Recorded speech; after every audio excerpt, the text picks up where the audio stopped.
Hello everyone, welcome to विश्वास classes. इस video में हम लोग बात करेंगे कि कैसे हम लोग नाबार्ड ग्रेड ए के लिए तैयारी कर रहे हैं। नाबार्ड ग्रेड ए 2026 के लिए आप लोगों को पूरा कोर्स, मैं आप लोगों को कंप्लीट कोर्स प्रोवाइड करने वाला हूं और मेरा कोई भी कोर्स पेड नहीं है, कंप्लीटली फ्री कोर्स होगा जिसके अंदर पूरा आप लोगों को फेज 1 का स्टडी मटेरियल मिलेगा, फेज 1 के लिए वीडियोस मिलेंगे, पूरा आप लोगों को फेज 2 मिलेगा और पीवाईक्यू एनालिसिस और कट ऑफ एनालिसिस मैं आपको इसी वीडियो में करवाने वाला हूँ। किस तरह से 2025 के जो मेंस के क्वेश्चन थे, जो 2025 में मेंस में पूछे गए थे, 2025 में डिस्क्रिप्टिव क्वेश्चंस आए गए थे, किस तरह का सवाल आता है वो मैं आपको यहाँ बताने वाला हूँ। ईएसआई और एआरडी के लिए आपको बताऊंगा किस तरह से मैं आपको 500 से ज्यादा एमसीक्यूज और केसलेट्स कराने वाला हूँ। केसलेट क्या होता है, जो क्वांट्स में करते हो वो वाला नहीं, किस तरह का केसलेट नाबार्ड पूछता है उसका एक सैंपल मैंने आप लोगों को दिखाया है पीवाईक्यू एनालिसिस करते हुए। 50 से ज्यादा गवर्नमेंट स्कीम्स आप लोगों को मैं ईएसआई में करवाऊंगा इसके अंदर, जिसकी मैंने लिस्ट दी है। 60 से ज्यादा स्कीम्स इसके अंदर मैं एग्रीकल्चर एंड रूरल डेवलपमेंट में कराऊंगा, उसकी भी लिस्ट दी है। और स्कीम पर बेस्ड आप लोगों को केसलेट कराऊंगा। तो एक स्कीम का मैंने केसलेट दिया है, उस केसलेट के अलावा किस तरह के एमसीक्यूज आते हैं वो दिए हैं मैंने। और जो पिछले साल डिस्क्रिप्टिव क्वेश्चंस आए थे वो दिए हैं इसी वीडियो के अंदर, along with the cut offs, और उन कट ऑफ को देखते हुए हमारा टारगेट कितना होगा। सारा स्टडी मटेरियल आपको इसी वीडियो में बताऊंगा मैं। सबसे पहले हम एग्जाम पैटर्न डिस्कस करेंगे कि प्री का क्या पैटर्न है, फेज 2 का क्या पैटर्न है या मेंस का क्या पैटर्न है। फिर हम लोग बात करेंगे पिछले 3 साल की कट ऑफ कितनी गई है, प्री की और मेंस की और इंटरव्यू के बाद फाइनल सिलेक्शन की। ये तीनों तरह की कट ऑफ देखेंगे और उसके हिसाब से हम लोग अपने टारगेट्स को डिफाइन करने वाले हैं। फिर हम लोग देखेंगे कि हमें अपने कि जो अभी हमारा एग्जाम पैटर्न है ना, तो प्री एग्जाम हमारा दो पार्ट्स में डिफाइंड है। एक हमारा क्वालिफाइंग सेक्शन है, एक मेरिट सेक्शन है। जो क्वालिफाइंग सेक्शन है ना, वो अभी हम देखते हैं हमारे सब्जेक्ट्स इसके अंदर English plus reasoning plus quant plus computers plus decision making. ये हमारे क्वालिफाइंग सेक्शन के सब्जेक्ट्स हैं। इनको सिर्फ और सिर्फ 1 नंबर 2 नंबर 4 नंबर हमने सेक्शन कट ऑफ लेकर आने, कुछ और इसका रोल नहीं है। आपको मेंस में जाने के लिए इसके मार्क्स नहीं जुड़ते। फिर आपका मेरिट सेक्शन आता है। एक मेरिट सेक्शन में जीए आप लोगों को करना है, एआरडी आप लोगों को करना है, ईएसआई करना है। सारी इसकी डिटेल मैंने बताई है आगे चल के। तो हम लोग वो बात करेंगे यहाँ पे, what to study and how to clear qualifying section and what to study and how to clear merit section. इस मेरिट सेक्शन के अंदर हम लोग जब बात करेंगे तो इसी के साथ हम लोग मेंस को जोड़ेंगे, क्योंकि जो एआरडी और ईएसआई है वो आपका प्री और मेंस दोनों में है। फिर हम लोग कुछ मेमोरी बेस्ड डिस्क्रिप्टिव क्वेश्चंस देखेंगे किस तरह के हैं, और गवर्नमेंट स्कीम पे किस तरह से केसलेट आता है, मेंस में आते हैं केसलेट, केसलेट वाले क्वेश्चंस वो हम लोग देखेंगे। फिर गवर्नमेंट स्कीम में क्या पढ़ना होता है, गवर्नमेंट स्कीम डॉक्यूमेंट तो 100 पेज का है, हमें उसके अंदर क्या पढ़ना है कैसे पढ़ना है वो हम लोग देखेंगे। फिर मैं आप लोगों के साथ एक लिस्ट शेयर करूंगा इसके अंदर, जिसमें 65 एआरडी स्कीम्स है और 50 ईएसआई की स्कीम्स है। ये सब कुछ इस वीडियो के अंदर मैं आप लोगों को बताने वाला हूँ। वीडियो में लास्ट तक मेरे साथ जुड़े रहिएगा। अगर अभी तक आप लोग मेरे साथ कनेक्ट नहीं हुए हैं तो मेरे को टेलीग्राम पे, ये मेरा चैनल का लिंक है नाबार्ड GRA, आप लोग नाबार्ड ग्रेड ए को मेरे मेरे जो टेलीग्राम चैनल है इसे ज्वाइन कर सकते हैं। यहाँ पे आपको नाबार्ड का सारा स्टडी मटेरियल, सारे डिस्क्रिप्टिव के जो भी क्वेश्चंस मैं करवाऊंगा, जो भी कुछ मैं करवाऊंगा वो सब आप लोगों को मिलेगा। नाबार्ड ग्रेड ए का कंप्लीट स्टडी पैकेज आपको मेरे टेलीग्राम चैनल पर मिल जाएगा। वीडियो को लास्ट तक देखिएगा, क्योंकि लास्ट तक मैंने सब कुछ आपके काम की बात करी है जो आपके लिए इंपॉर्टेंट है। स्पेशली वो बच्चे जो नाबार्ड के लिए बहुत ज्यादा सीरियस हैं, आप लोगों के लिए ये वीडियो बहुत अच्छा रहने वाला है। चलिए वीडियो में सीधे पहले एग्जाम पैटर्न पे बात करते हैं। अगर प्री एग्जाम के पैटर्न की बात करते हैं तो इसमें सबसे पहले हमारा टेस्ट ऑफ रीजनिंग होगा।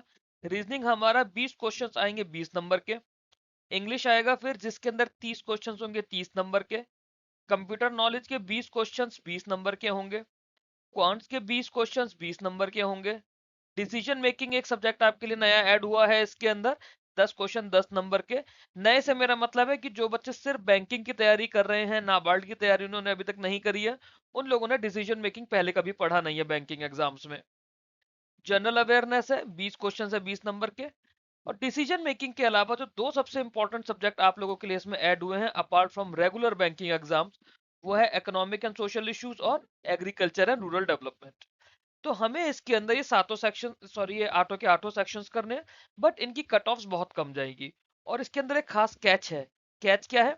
जो आपके reasoning, English, computer knowledge, quants और डिसीजन मेकिंग, ये सिर्फ और सिर्फ क्वालिफाइंग नेचर के हैं, इनके मार्क्स आपकी कट ऑफ में या फिर आपके सिलेक्शन में मैटर नहीं करते, बिल्कुल भी मैटर नहीं करते। इवन प्री क्लियर करने के लिए भी इनमें सिर्फ और सिर्फ सेक्शनल कट ऑफ क्लियर करनी है और कुछ नहीं करना।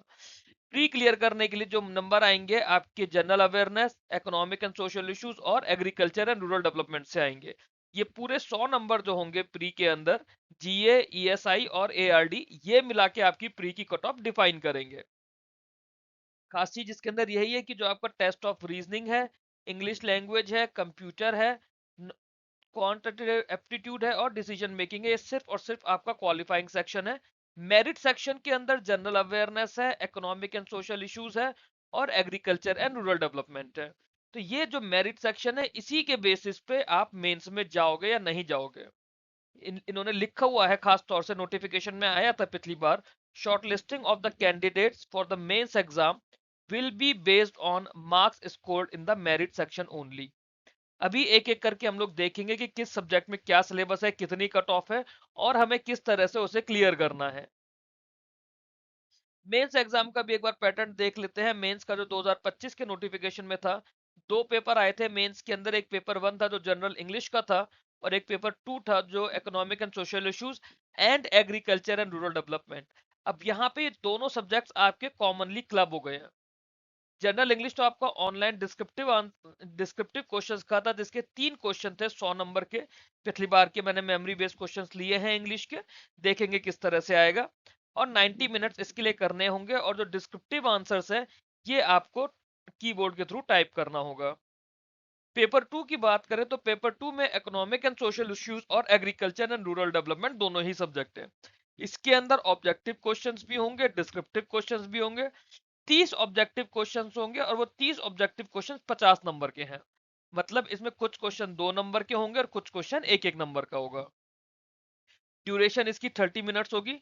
और जो डिस्क्रिप्टिव क्वेश्चंस हैं, डिस्क्रिप्टिव क्वेश्चंस में 6 क्वेश्चंस आएंगे। जो 6 क्वेश्चंस आएंगे उसमें से आपको 4 अटेम्प्ट करने होंगे। 2 क्वेश्चन 15 नंबर के होंगे और 2 क्वेश्चन 10 नंबर के होंगे जो आप लोगों को अटेम्प्ट करने हैं। ये 50 नंबर का आएगा और इसके लिए 90 मिनट्स आपको मिलेंगे। और वही तरीका है कि इसके लिए आपको जो भी आपका आंसर है आपको कीबोर्ड के थ्रू टाइप करना है। ठीक है। इसके बाद आपका साइकोमेट्रिक टेस्ट होता है इंटरव्यू के टाइम पे। जब आपका मेंस हो जाएगा, आप इंटरव्यू के लिए शॉर्टलिस्ट हो जाओगे, आपको इंटरव्यू के लिए बुलाया जाएगा, वहां पे आपका साइकोमेट्रिक टेस्ट होता है। ये इसके अंदर कोई मार्क्स नहीं होते, ये सिर्फ आपकी साइकोमेट्री एनालिसिस के लिए होता है कि आप पागल तो नहीं हो या फिर कोई और इश्यूज तो आपके साथ ऐसे नहीं है। बस सिर्फ एक प्रोफाइलिंग आपकी बनाने के लिए होता है, इसका आपके सिलेक्शन पे ऐसा कुछ फर्क नहीं होता, इसके कोई नंबर नहीं होते हैं। और उसके बाद आपका इंटरव्यू होगा।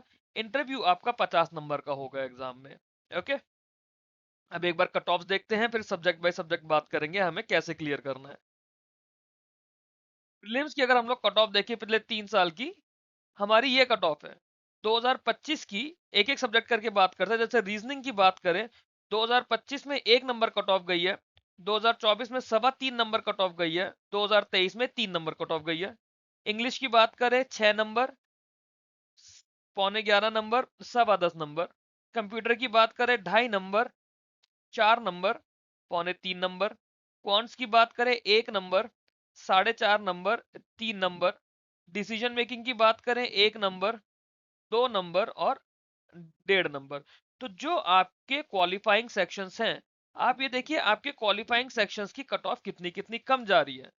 तो ये तो हमारे लिए क्लियर करना इजी है, इसके अंदर तो बहुत ज्यादा टिपिकल कुछ नहीं है। क्वालिफाइंग सेक्शन आपका टफ नहीं है, सिंपल आता है। हाँ, थोड़ा सा डिसीजन मेकिंग की वजह से, क्योंकि इसमें आपको थ्योरी पढ़नी होती है डिसीजन मेकिंग की, तो वो मैं करवाऊंगा आप लोगों को, थोड़ा सा इरिटेटिंग लगता है, बट ये डुएबल है। इसके अंदर कोई दिक्कत नहीं होनी चाहिए क्वालिफाइंग सेक्शन में। तो बात आती है फिर आपके मेरिट सेक्शन की। मेरिट सेक्शन के सब्जेक्ट है हमारे जनरल अवेयरनेस, ईएसआई और एआरडी। ईएसआई से मतलब इकोनॉमिक एंड सोशल इश्यूज है, एआरडी से मतलब एग्रीकल्चर एंड रूरल डेवलपमेंट है। तो इसमें देखिए, इसमें जनरल अवेयरनेस की कट ऑफ 2.25 नंबर है, 1.25 नंबर है और 3.25 नंबर है। ईएसआई की कट ऑफ 4.25 नंबर है, 3.5 नंबर है और 3.5 नंबर है। एआरडी की कट ऑफ की बात करें तो हमारा 6.25 नंबर है, 6.25 नंबर है और 4.25 नंबर है। बट एक बहुत बड़ा बट है, इसके साथ में जो मेरिट सेक्शन की कट ऑफ गई है, जैसे ये 54.5 नंबर गई है, ये 47 नंबर गई है और इधर 46 नंबर गई है। अगर ऐसा ही ट्रेंड रहा तो कट ऑफ आपकी 60 के आसपास रहेगी। दैट मीन्स आपको 60 मार्क्स तो एनी हाउ लेकर आने हैं, जैसा पेपर पिछले 2-3 बार से आ रहा है। बट इसके अंदर एक कैच क्या हुआ, इस बार जो आरबीआई ग्रेड बी का पेपर आया था, ग्रेड बी का फेज 1, उसकी कट ऑफ प्रीवियस ईयर से बहुत ज्यादा हो गई। आरबीआई की कट ऑफ बहुत ज्यादा गई as compared to the previous year cut off. अभी हम उसमें नहीं जा रहे आरबीआई के बारे में ज्यादा बात करने, बट कहने का मतलब है कि अगर पेपर इजी आ जाता है, अगर पेपर इजी आ जाता है तो आप स्कोर भी ज्यादा करोगे। उस केस में जो ये आपकी 60 की कट ऑफ है, 60 की कट ऑफ में भी 65-70 तक पहुंच सकती है, प्रोवाइडेड पेपर उतना इजी आए और वैकेंसी उतनी ज्यादा कम आए हर बार से तब। तो हम लोग अपना 70 मार्क्स का टारगेट लेकर चलेंगे इजी पेपर के लिए, और 60 मार्क्स का टारगेट लेकर चलेंगे जो एक मॉडरेट पेपर आता है उसके हिसाब से। बट ये हमारा अभी के लिए है। अगर नोटिफिकेशन आने के बाद कुछ चेंज हुआ तो वो हम लोग देखेंगे। चेंज क्या हो सकता है, मे बी कि एक क्वालिफाइंग सेक्शन जो है पूरा मेरिट सेक्शन बन जाए, या मे बी कुछ और चेंज आ जाए। बट एज ऑफ नाउ इस तरह के किसी भी चेंज की कोई एक्सपेक्टेड न्यूज या रूमर नहीं है।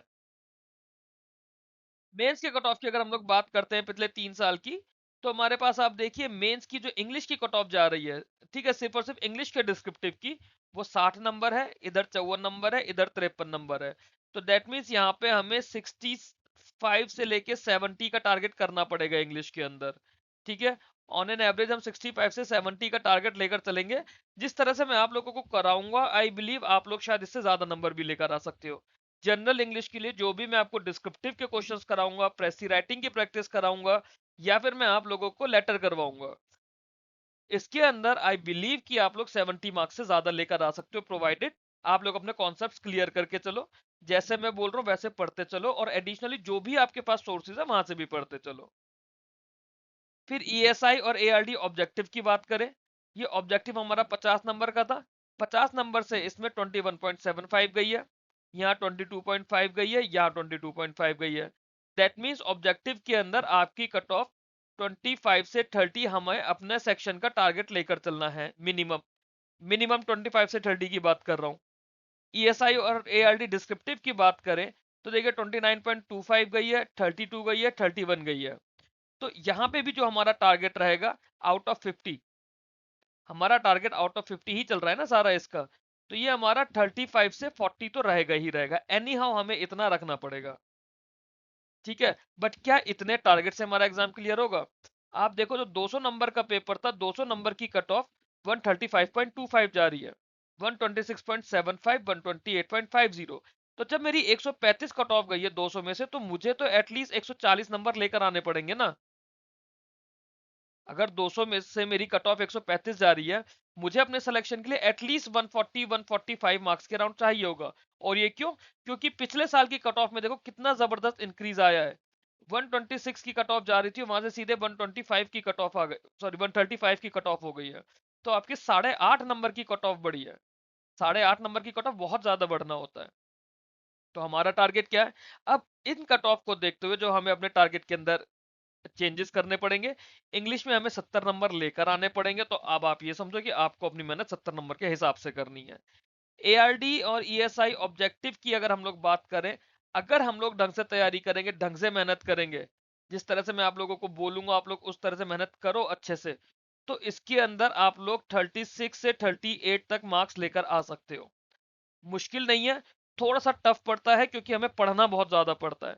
प्रैक्टिस क्वेश्चंस मैं आप लोगों को करवाऊंगा, बहुत सारे प्रैक्टिस क्वेश्चंस आप लोगों को करवाऊंगा। अप्रोक्सीमेटली 500 क्वेश्चंस तो सिर्फ और सिर्फ एआरडी के ही आप लोगों को मैं करवाऊंगा, मैं इसके अंदर करवाने वाला हूँ, जिसके अंदर केसलेट्स भी होंगे और आपके वैसे एमसीक्यूज भी होंगे, जो फेज 1 फेज 2 दोनों को कवर करेंगे। उसके अलावा हर एमसीक्यूज के साथ में मैं आपको टॉपिक्स की एक्सप्लेनेशन भी दूंगा। हर यूनिट के एमसीक्यूज के साथ ही आपको उनके टॉपिक्स की, जिन भी टॉपिक्स पे क्वेश्चन आते हैं, जो भी टॉपिक्स हैं उनकी आपको प्रैक्टिस कराऊंगा मैं। अगर हम डिस्क्रिप्टिव की बात करें, डिस्क्रिप्टिव के जो 50 नंबर है, यहाँ पे हमें अपना टारगेट 35 नंबर का, तो मिनिमम 35 नंबर का टारगेट रखना पड़ेगा। मिनिमम कह रहा हूँ, ये नहीं है कि 35 ही लेकर आने, मिनिमम 35। तो अगर आप 70 नंबर यहाँ लेकर आते हो, 35 यहाँ लेकर आते हो, 36 से 38 यहाँ लेकर आते हो, आपके 142 से 144 के आसपास नंबर बन जाते हैं। अगर इतने नंबर आप बना लेते हो, क्योंकि एक दो नंबर तो आई बिलीव आप और लेकर आओगे। फॉर एग्जांपल इंग्लिश में हम 70 से ज्यादा भी लेकर आ सकते हैं। 75 में मान के चल रहा हूं कि आपकी इंग्लिश एक एवरेज से थोड़ा सा कम है। जैसे एक अपर मिडिल क्लास और एक मिडिल क्लास के बीच का होता है ना, या फिर एक अमीर और एक अपर मिडिल क्लास के बीच का फर्क। तो इंग्लिश आपकी मिडिल क्लास नहीं है, मिडिल क्लास और अपर मिडिल क्लास के बीच में कहीं पर है, तो आप 70 तक आराम से लेकर आ सकते हो। थोड़ी सी मेहनत करोगे आप इसे 75 तक पहुंचा दोगे, प्रोवाइडेड अगर मैं आप लोगों से रिक्वेस्ट कर रहा हूं कि आप लोग कमेंट में अपना आंसर लिखकर मुझे बताएं, या फिर मैं आप लोगों से बोल रहा हूं कि आप लोग टाइप करके अपना आंसर वर्ड फाइल में मेरे को भेजे, तो आप लोग भेजे उसे ना, मजा तभी आएगा। देन इंटरव्यू के बाद जब 50 नंबर का आपका इंटरव्यू हुआ, तब कट ऑफ कितनी गई है? वहां पे आप लोगों की कट ऑफ 173.25 इस बार गई थी। उससे पहले 168 और 172। तो इस कट ऑफ में बहुत ज्यादा फर्क नहीं आ रहा। बट अगर मेरे 140 तक मार्क्स यहाँ पर आ रहे हैं, तो 50 में से इजिली आप लोग 35-40 मार्क्स इंटरव्यू में स्कोर कर सकते हो। इंटरव्यू में 35-40 मार्क्स स्कोर करना कोई बड़ी बात नहीं है, क्योंकि आप लोगों ने एआरडी पूरा ढंग से पढ़ा होगा, नाबार्ड के बारे में सारा पढ़कर चलेंगे, गवर्नमेंट स्कीम्स आप लोगों ने अच्छे से पढ़ी हुई होंगी। वही सब आपसे इंटरव्यू में पूछा जाता है, और फिर कुछ आपके पर्सनल ओपिनियंस पूछे जाते हैं। तो इंटरव्यू के लिए मैं आपको बताऊंगा क्या क्या पढ़ना है, इंटरव्यू की तैयारी करवाऊंगा मैं आप लोगों को। तो फिलहाल के लिए हमारा जो फोकस रहेगा, हमारा फोकस जो मेरे वीडियो सीरीज के अंदर अभी के लिए है, that is on ESI and ARD. और उसके अंदर जो मैं कोर्स 1 तारीख से शुरू करने वाला हूँ, मैं आप लोगों के लिए एआरडी स्पेसिफिक शुरू करने वाला हूँ। ईएसआई भी उसके अंदर होगा, बट वो कैसे होगा वो अभी बात करते हैं। अब एक बार सिलेबस की बात करते हैं। सबसे पहले आपका टेस्ट ऑफ रीजनिंग की बात करें। ये अगर आप लोग बैंकिंग की तैयारी कर रहे हैं, दैट मीन्स आप लोगों को सीटिंग अरेंजमेंट पजल्स आते हैं, आप लोगों को शिलॉक्स आता है, आप लोगों को डायरेक्शन टेस्ट आता है, आप लोगों को जो बाकी की टॉपिक्स है जैसे ब्लड रिलेशन हो गया, आपके रैंकिंग्स हो गया, आप लोगों को ये सारे टॉपिक आते हैं। अगर ये सारे टॉपिक आते हैं तो आप लोगों का सिलेक्शन पक्का है रीजनिंग के लिए। दैट मीन्स शिलॉक्स में से ही आपके अगर 5 क्वेश्चन आ जाते हैं, तो आपको आराम से 2-3 क्वेश्चन आप बहुत इजीली सॉल्व कर लोगे। सीटिंग अरेंजमेंट पजल आपके होते हैं, आपने 2 पजल बना लिए, आप एनी हाउ आपके 1, 2, 3 नंबर 4 नंबर भी कट ऑफ जाती है अगर रीजनिंग की, तो आपकी ये कट ऑफ क्लियर हो जाएगी। इसके अंदर कुछ ज्यादा क्रिटिकल नहीं होगा। ये जो क्वालिफाइंग सेक्शन होता है ना, क्वालिफाइंग सेक्शन बस इसलिए है कि आपको बेसिक्स आना चाहिए। लेवल आपका पीओ प्री जैसा लेवल रहेगा। पीओ प्री का लेवल जो आता है, वही लेवल के क्वेश्चंस आपके क्वांट्स रीजनिंग इंग्लिश में आएंगे, उससे ज्यादा टफ नहीं आएंगे। इंग्लिश लैंग्वेज की बात करें, इंग्लिश की 4 नंबर 6 नंबर कट ऑफ जा रही है, जिसके लिए सबसे ज्यादा जरूरी आपको रीडिंग कॉम्प्रीहेंशन करना है। रीडिंग कॉम्प्रीहेंशन मैंने ऑलरेडी अभी 10-12 दिन तक लगातार प्रैक्टिस सेट दिए थे इंग्लिश के, जिसके अंदर reading comprehension, cloze test, para jumbles, कुछ क्वेश्चंस एरर के, कुछ क्वेश्चन फिलर्स के, कुछ क्वेश्चंस मैच द कॉलम के, मॉक टेस्ट की फॉर्म में मैंने 50-50 क्वेश्चन के सेट दिए थे। तो वो प्रैक्टिस करने हैं आपको। इस तरह के सेट मैं आपको हर दूसरे तीसरे दिन इंग्लिश की प्रैक्टिस के लिए देता रहूंगा। जो आपके नाबार्ड के साथ साथ और भी जो कोई एग्जाम आते हैं, चाहे आपका आरबीआई ग्रेड बी का एग्जाम आए या और कोई भी एग्जाम आए, हर उस एग्जाम में वो प्रैक्टिस सेट आपके काम आने वाले हैं। तो इंग्लिश सेक्शन के लिए मैं आपको प्रैक्टिस सेट दूंगा। कोशिश ये करिए कि आप लोग ये 3 टॉपिक्स 4 टॉपिक जो मैं आप लोगों को बता रहा हूँ, ठीक है, इन पे आप लोग इंग्लिश में अच्छे से स्ट्रांग होकर फोकस करिए। जैसे रीडिंग कॉम्प्रीहेंशन हो गया, क्लोज टेस्ट हो गया, पैरा जंबल्स हो गया, फिलर्स हो गए, मैच द कॉलम हो गए, और सेंटेंस कनेक्टर्स हो गए। इन टॉपिक को अगर आप लोग अच्छे से कर लेते हैं, इसके अलावा इसके साथ में वोकैब बेस भी सवाल आते हैं, और ईडियम्स भी आने लग गए हैं। जैसे पिछली बार मेमोरी बेस्ड पेपर में ईडियम्स भी आए थे। तो अब वोकैब ईडियम्स ये सब आप कर रहे हैं, तो ये सब तो मैं आपको वैसे भी करवा दूंगा। मैं बीच बीच में अभी मैंने 7-8 दिन क्या किया था, 10-10 वर्ड्स की मैंने वोकैब डेली देनी शुरू करी थी। ये मैं फिर शुरू कर दूंगा, इसमें मेरे को बहुत ज्यादा टाइम नहीं लगेगा। लिस्ट मेरी बनी हुई है वर्ड्स की, बस उन्हें इमेज में कॉपी पेस्ट करना होता है मुझे। तो ये सब मैं चीजें आपको प्रोवाइड करता रहूंगा। आपको ईडियम्स चाहिए, आपको किसी दिन वोकैब दे दिया, किसी दिन ईडियम दे दिया, मान लो मैंने एक दिन 20 वर्ड वोकैब के दे दिए, या फिर 5 वर्ड ईडियम के दे दिए, साथ में 2 रीडिंग कॉम्प्रिहेंशन दे दिए, या फिर 4-6 पैराजंबल दे दिए प्रैक्टिस करने के लिए। तो हर दिन या हर ऑल्टरनेट डेज इंग्लिश के लिए मैं आपको कुछ ना कुछ प्रैक्टिस मटेरियल देता रहूंगा, जो आपके नाबार्ड के साथ साथ बाकी सभी बैंकिंग, इंश्योरेंस या गवर्नमेंट सेक्टर के एग्जाम में काम आएगा। फिर कंप्यूटर नॉलेज की बात करते हैं। कंप्यूटर नॉलेज मैंने काफी अच्छे से 9 वीडियोस में कराई हुई है। 9 वीडियोस की कंप्यूटर नॉलेज, और इसके लिए मैंने अप्रोक्सीमेटली 200 एमसीक्यूज भी शेयर किए हुए हैं ग्रुप्स के अंदर। ये मोर देन इनफ है नाबार्ड के लिए भी, including RRB PO, RRB clerk के लिए। कंप्यूटर नॉलेज जितना मैंने कराया है वो सफिशिएंट है आपकी सेक्शनल के लिए, और इनफैक्ट अच्छे नंबरों के लिए। 10 नंबर अगर आप कंप्यूटर नॉलेज के करोगे तो भी मेरे वीडियो से आप उसमें 7 से 8 नंबर बहुत आराम से ले आओगे। कंप्यूटर नॉलेज के लिए आप लोगों को बिल्कुल भी परेशान होने की जरूरत नहीं है। क्वांटिटेटिव एप्टीट्यूड की बात करें, क्वांटिटेटिव एप्टीट्यूड में आपका अरिथमेटिक भी आएगा, नंबर सीरीज भी आएगी, डीआई भी आएगी। अगर बैंकिंग की आप लोग तैयारी कर रहे हैं तो जब क्वांटिटेटिव एप्टीट्यूड की 2-4 नंबर की कट ऑफ जाती है तो ये तो आप लोगों के लिए बड़ी बात है ही नहीं। आप सिर्फ एक सेट डीआई बनाओगे, उसी में आपकी कट ऑफ क्लियर हो जाएगी। लेवल आपका पीओ प्री का रहता है इसके अंदर, या फिर आप नंबर सीरीज कर लोगे, उसमें भी नाबार्ड का आपका क्लियर हो जाएगा क्वांट्स का सेक्शन। बट हमें अपनी तैयारी पूरी करनी है, क्योंकि वी डोंट नो कि मे बी अरिथमेटिक इसके अंदर इजी हो जाए या हल्की फुल्की सी टफ हो जाए और पीओ प्री का लेवल आ जाए। अगर कुछ चेंज आएगा तो वो हमें नहीं पता अभी तक, but as of now as I said कोई र्यूमर्ड चेंजेस नहीं है। बट हमें अपना सिलेबस करना है। तो अर्थमेटिक पे अगर आप लोग फोकस कर रहे हैं, नंबर सीरीज पे, डीआई पे आप लोग फोकस कर रहे हैं, तो आपको कॉन्ट्स के सेक्शन में कोई दिक्कत नहीं आएगी नाबार्ड में। अगर आप लोग बाकी बैंकिंग एग्जाम्स की भी तैयारी कर रहे हो तो भी आप लोगों को कॉन्ट्स में कोई दिक्कत नहीं आएगी। तो इसमें आई थिंक आप थोड़ी बहुत भी प्रैक्टिस कर लोगे ना किसी भी 2-3 टॉपिक्स की, तो आप लोगों का ये सेक्शन आराम से क्लियर हो जाएगा। जो नए बच्चे हैं जो सिर्फ और सिर्फ नाबार्ड पे फोकस कर रहे हैं, जिन्होंने बैंकिंग की बाकी तैयारी नहीं करी, आप लोगों के लिए मेरे डीआई के वीडियोस हैं, मेरे नंबर सीरीज के वीडियोस हैं, मेरे अर्थमेटिक के वीडियोस हैं। आप लोग ये मेरा टेलीग्राम चैनल आप लोगों ने अगर अब तक ज्वाइन नहीं करा है तो ज्वाइन कर लीजिए। नाबार्ड GRA डाल के अगर आप लोग टेलीग्राम पे सर्च करेंगे, आप लोगों को मेरा टेलीग्राम का चैनल मिल जाएगा। यहाँ पे आप मुझे मैसेज कर दीजिए, इसके अंदर मेरे डिस्कशन ग्रुप का लिंक भी है, उसको आप लोग ज्वाइन कर लीजिए। यहीं से आपको सारा स्टडी मटेरियल अवेलेबल हो जाएगा, पूरा study material free of cost है। रीजनिंग भी, क्वांट्स भी, इंग्लिश भी, जनरल अवेयरनेस भी, कंप्यूटर्स भी, ARD ESI सब कुछ आपको यहाँ चैनल पर मिल जाएगा। डिसीजन मेकिंग, डिसीजन मेकिंग के अंदर हमें ये टॉपिक्स कर रहे हैं। बेसिक्स ऑफ डिसीजन मेकिंग करना है, टाइप्स ऑफ डिसीजन मेकिंग करना है, डिसीजन मेकिंग मॉडल्स करना है, उनकी अप्रोचेस करनी है, फैक्टर्स अफेक्टिंग डिसीजन मेकिंग करना है, और types of problem decision making करना है।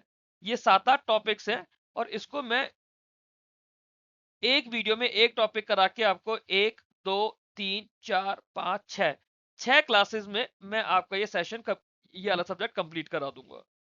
1 नंबर 2 नंबर कट ऑफ जाती है डिसीजन मेकिंग की, बट क्योंकि क्वालिफाइंग तो है, हमें वो 1-2 नंबर तो लेकर आना ही है ना।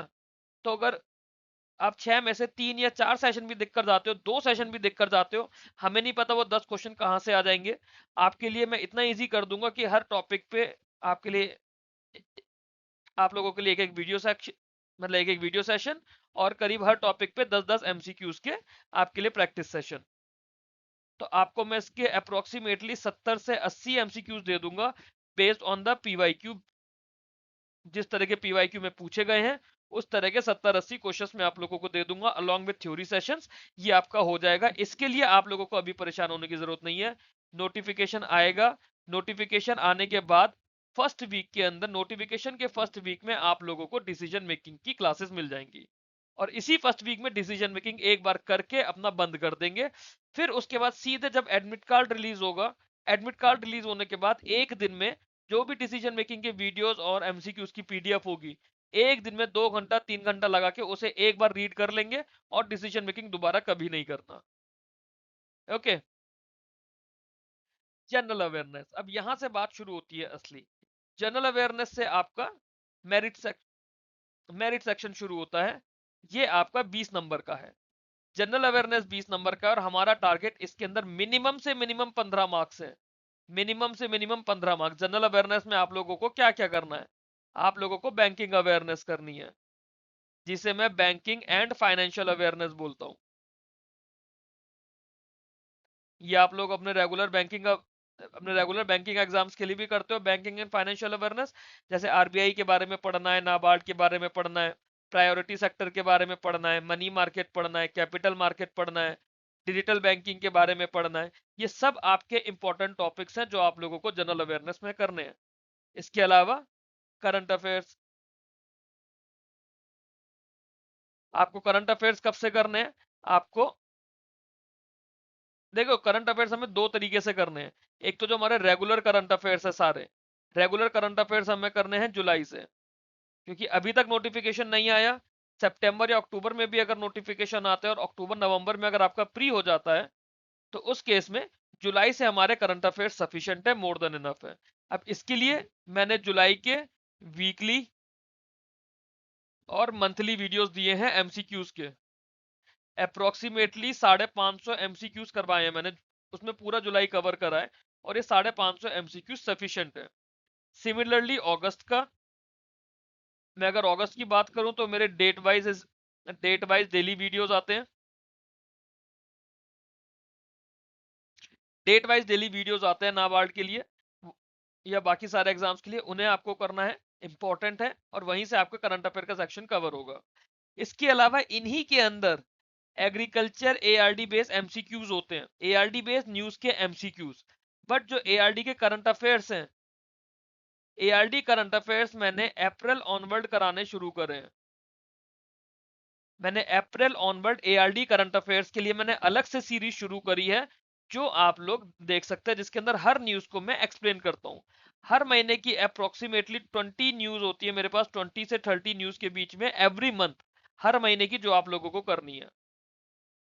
फिर इसके अलावा कुछ पार्ट स्टैटिक जीके का होता है। स्टैटिक जीके मैंने पूरा आप लोगों को स्टैटिक जीके बोला कि करंट अफेयर्स के साथ साथ करना है।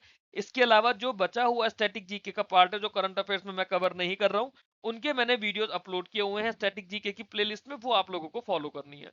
तो आपको मेहनत बस इतनी करनी है कि आपको इन वीडियोस को, जो ये एग्जिस्टिंग वीडियोस हैं, ये आप लोगों को एक बार एटलीस्ट देख लेना है। देख लोगे तो जिस तरह से मैंने पढ़ाया है, आप लोगों को खुद लगेगा कि जब एक बार देख लिया तो एक बार और देख लो, और दो बार देखने के बाद आप भूलोगे नहीं, आपको याद हो जाएगा। मेहनत आपको करंट अफेयर्स पे करनी है, क्योंकि हर हफ्ते के मैं अप्रोक्सीमेटली 120 से 150 के बीच के एमसीक्यूज हर हफ्ते देता हूं, एवरी वीक। और डेली के जो मेरे करंट अफेयर्स एमसीक्यूज हैं, वो 20 के आसपास मेरे एमसीक्यूज डेली रहते हैं। किसी किसी दिन 14-15 रह जाते हैं, किसी किसी दिन 23-24 भी हो जाते हैं। तो एवरेज मेरा 20 एमसीक्यूज एवरी डे मैंने अगस्त से देना शुरू कर दिया है। जुलाई के मैंने वीकली एमसीक्यूज दिए हैं, मंथली दिए हैं।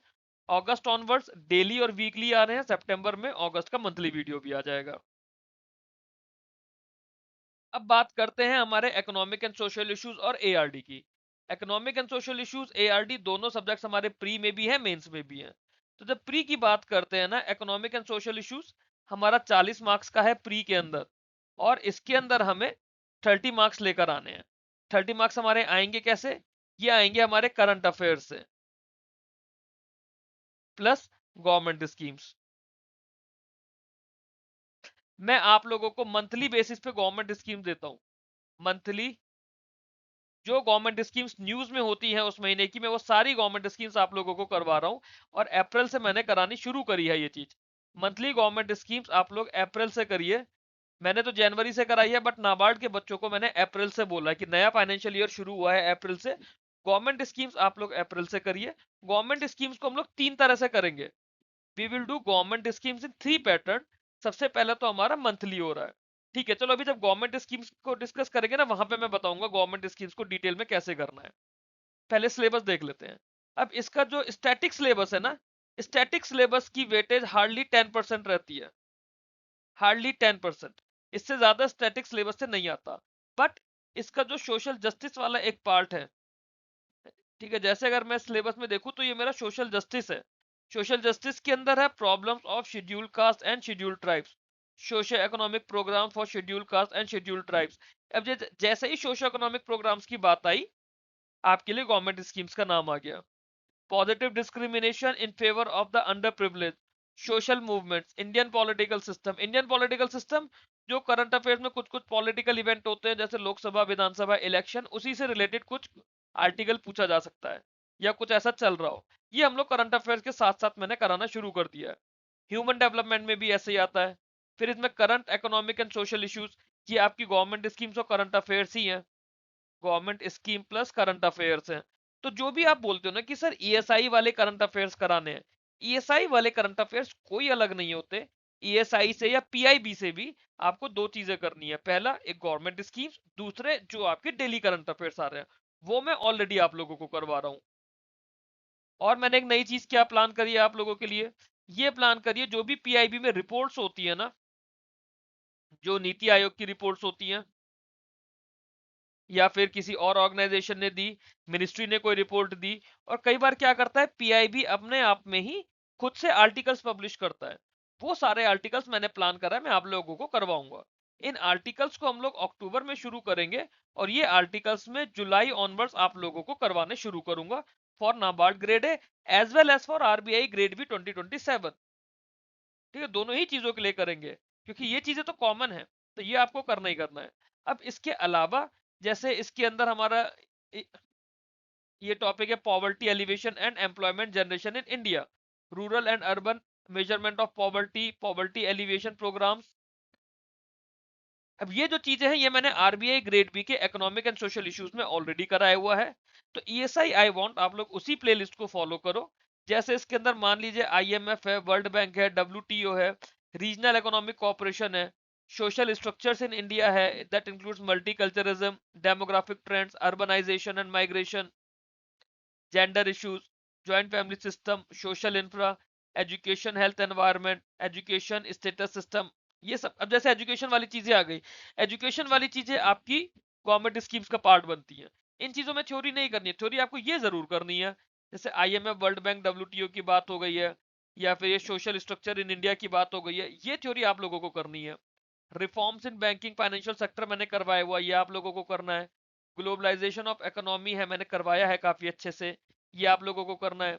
पॉपुलेशन ग्रोथ के बारे में मैंने आप लोगों को करवाया है, प्लस अभी जो हमारा सेंसस से रिलेटेड न्यूज आ रही है, जैसे सेंसस का मास्कॉट अपॉइंट हो या इस तरह की जो भी चीजें हैं, उनका भी मैं एक वीडियो बनाऊंगा आप लोगों के लिए एग्जाम से पहले, जहां से आप लोगों को वो डिटेल में करना होगा। अब इसके अंदर जो एक चीज मेरे को आप लोगों को खास तौर से करवानी है इसके अंदर, वो है हमारा agriculture characteristics status, technical and institutional changes in Indian agriculture, agriculture performance, issues in food security in India. ये इंपॉर्टेंट टॉपिक है, ये हम लोग करेंगे। इसको हम लोग डिस्क्रिप्टिव के थ्रू भी करेंगे, करंट अफेयर्स के थ्रू भी करेंगे, और डायरेक्टली कॉन्सेप्ट के बेसिस भी करेंगे। Non institutional and institutional agencies in rural credit, ये चीजें कुछ कुछ है जो हम लोगों को करनी है जो एग्रीकल्चर बेस्ड है। अब जैसे प्राइवेटाइजेशन है, रिफॉर्म्स इन इंडिया, या फिर जो opening up of Indian economy है, ये मैंने करवाया हुआ है पूरा आप लोगों को आरबीआई ग्रेड बी की प्लेलिस्ट में, तो ये आई वांट आप लोग वहां से करें। या फिर इन्फ्लेशन है, trends in inflation and there impact on national economy and individual income, तो इन्फ्लेशन का पूरा टॉपिक आरबीआई ग्रेड बी की फाइनेंस की प्लेलिस्ट में कराया है। तो ये टॉपिक जब मैं ईएसआई के लिए आप लोगों को डिटेल्ड स्टडी प्लान दूंगा, डे वाइज स्टडी प्लान दूंगा, वहां पे मैं ये वीडियो आपके साथ उस दिन का शेयर करूंगा कि आपको आज ये वीडियो करना है और इस वीडियो की प्रैक्टिस करनी है। ओके, अभी जो इस वीडियो के अंदर मैं बताऊंगा करंट वीडियो में, एआरडी के लिए मैं डिटेल्ड आप लोगों को बताऊंगा। अब एआरडी का सिलेबस देखिए, देखो सिलेबस इस तरह से पिक्चराइज होता है जिसके अंदर इस यूनिट पे कोई नंबर नहीं लिखो और यहाँ से यूनिट ए शुरू है। मैंने अपने पढ़ाने में इसको यूनिट 1 बोला हुआ है, ये मेरे लिए यूनिट 2 है, ये यूनिट 3 है, ये यूनिट 4 है। यूनिट 1 हमारी सबसे ज्यादा लेंथी यूनिट है क्योंकि इसमें बहुत सारे छोटे छोटे टॉपिक्स है, जैसे agriculture definition, meaning and it's branches, agronomy definition, meaning and scope of agronomy.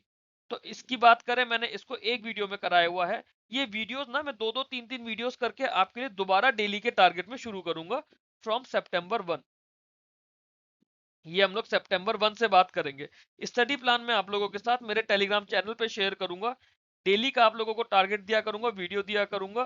Telegram channel आप लोग ज्वाइन कर लीजिए, नाबार्ड GRA डाल के आप लोगों का टेलीग्राम पे सर्च करेंगे, आप लोगों को मेरा चैनल मिल जाएगा, वरना वीडियो में नीचे डिस्क्रिप्शन बॉक्स के अंदर भी मेरे टेलीग्राम चैनल का लिंक है, उसके थ्रू आप टेलीग्राम पे मुझसे कनेक्ट कर सकते हैं। अब हमारे यहां से इंपॉर्टेंट टॉपिक शुरू हो जाते हैं, क्लासिफिकेशन ऑफ फील्ड क्रॉप्स। इसके मैं करीब 30 एमसीक्यूज आप लोगों को करा रहा हूँ। फैक्टर्स अफेक्टिंग क्रॉप प्रोडक्शन, इसके अंदर मैं आप लोगों को करीब करीब 15 एमसीक्यूज करा रहा हूँ। अब ये समझिए, जैसे मैंने बात करा क्लासिफिकेशन ऑफ फील्ड क्रॉप्स, तो उसमें ऐसा नहीं है कि एक एमसीक्यू आया, मैं उसके 5 ऑप्शन आए और आपको मैंने सिर्फ एक ऑप्शन की एक्सप्लेनेशन दे दी। 4-5 एमसीक्यूज कराने के बाद जो एक सिमिलर थीम पर एमसीक्यूज होंगे, उसमें जितने ऑप्शंस आ रहे हैं उनको एक अलग से मैं आप लोगों को एक्सप्लेन कर रहा हूँ, ताकि जो बेसिक डेफिनेशन है बहुत सारी एमसीक्यूज के साथ साथ आप लोग रिवाइज कर लो। तो आप लोगों को क्या करना है, एक दिन मिलेगा, मैंने आपको बोला कि आपको क्लासिफिकेशन ऑफ फील्ड क्रॉप्स करना है, तो आपको क्लासिफिकेशन ऑफ फील्ड क्रॉप वाला मेरा वीडियो देखना है और आपको उसका एमसीक्यू वाला वीडियो देखना है। जब पूरी यूनिट कंप्लीट हो जाएगी तब पूरी यूनिट की आपको पीडीएफ और पूरी यूनिट के एमसीक्यूज की आपको पीडीएफ मिल जाएगी। सिमिलरली एग्रोक्लाइमेटिक जोन से मैंने 15 एमसीक्यूज कराए हैं एग्रोक्लाइमेटिक जोन्स के। आप इसकी थ्योरी वाला वीडियो देखो ढंग से। उस थ्योरी के बाद क्या होता है ना, बहुत सारी चीजें होती हैं जो थ्योरी में मुझसे मिस हो जाती है या फिर वो नहीं हो पाती, क्योंकि कितने डेप्थ में हमें जाना है वो कहीं पे ऐसा डिफाइंड नहीं है, सिलेबस पूरा इंडिकेटिव होता है। तो कुछ कुछ चीजें ऐसी हैं जो थ्योरी में नहीं है बट एमसीक्यूज में है, काफी सारी चीजें ऐसी है जो एमसीक्यूज में नहीं है बट थ्योरी में, क्योंकि एमसीक्यूज तो एट द एंड लिमिटेड ही है ना मेरे पास। तो वो सब कुछ थ्योरी प्लस एमसीक्यूज प्लस हम लोग जब इसका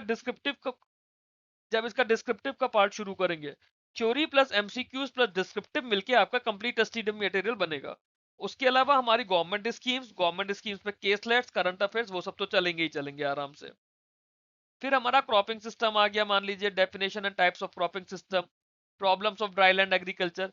यूनिट 1 जो है ना इसकी, यूनिट 1 बहुत ज्यादा इन डेप्थ नहीं है, यूनिट 1 में बहुत ज्यादा डेप्थ में नहीं जाना, एमसीक्यूज बहुत ज्यादा टफ नहीं होंगे यूनिट 1 के।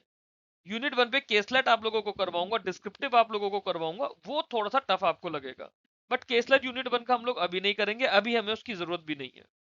बट जब हम लोग यूनिट 2 पर आ जाएंगे, यूनिट 2 से क्या होगा, यूनिट 2 से आपके टाइप ऑफ एमसीक्यूज बदल जाएंगे, लेवल ऑफ एमसीक्यूज बदल जाएगा, एक्सप्लेनेशन बदल जाएगा। साथ में यहाँ पे एमसीक्यूज के साथ में मैं शुरू करूंगा केसलेट। केसलेट एमसीक्यूज में क्या होता है, आपको 200 250 300 वर्ड्स का एक पैराग्राफ दिया होगा एग्जाम में। उस पैराग्राफ में कुछ चीजें मिसिंग होंगी, कुछ ब्लैंक्स होंगे, कुछ वेरिएबल भी हो सकते हैं ए बी सी करके, जैसे मैंने करवाया, मैंने ए बी सी करके करवाया है। आपसे पूछा जाएगा कि ये क्या है, तो आपको उस चीज के फैक्ट्स एंड फिगर्स पता होने चाहिए, तभी आप उन्हें कर पाएंगे। सैंपल क्वेश्चन किस तरह के पिछली बार आए हैं मैंने दिए हैं इसी वीडियो में, सिलेबस के बाद में वो आएंगे आप लोगों के पास। फिर यूनिट 3 हमारी वाटर रिसोर्सेज हो जाएगी। यूनिट 4 हमारी फार्म एंड एग्री इंजीनियरिंग हो जाएगी। सॉइल के अंदर मैं आप लोगों को 20 एमसीक्यूज कराऊंगा। 20 एमसीक्यूज प्लस 20 एमसीक्यूज मैंने ऑलरेडी पहले के कराए हुए हैं, ये 40 एमसीक्यूज हो जाएंगे। प्लस इस पे 3 केसलेट्स करवाऊंगा मैं, और हर केसलेट पे 5-5 एमसीक्यूज होंगे। अब किस तरह से केसलेट आएगा वो भी मैंने इसमें दिखाया है। ऐसे ही वाटर रिसोर्सेज है, वाटर रिसोर्स में 30 एमसीक्यूज हम लोग करेंगे, और मेरे 15 एमसीक्यूज पुराने हैं। फार्म एंड इंजीनियरिंग में हम लोग फार्म एंड एग्री इंजीनियरिंग के अंदर 3 केसलेट्स करेंगे, 30 एमसीक्यूज करवा रहा हूं मैं इसमें। प्लांटेशन हॉर्टिकल्चर की बात करें, इसके अंदर भी अप्रोक्सीमेटली 30 एमसीक्यूज हैं और 3 केसलेट्स हैं। एनिमल हस्बेंड्री की बात करूं, इसके अंदर करीब करीब 50 एमसीक्यूज है। क्यों?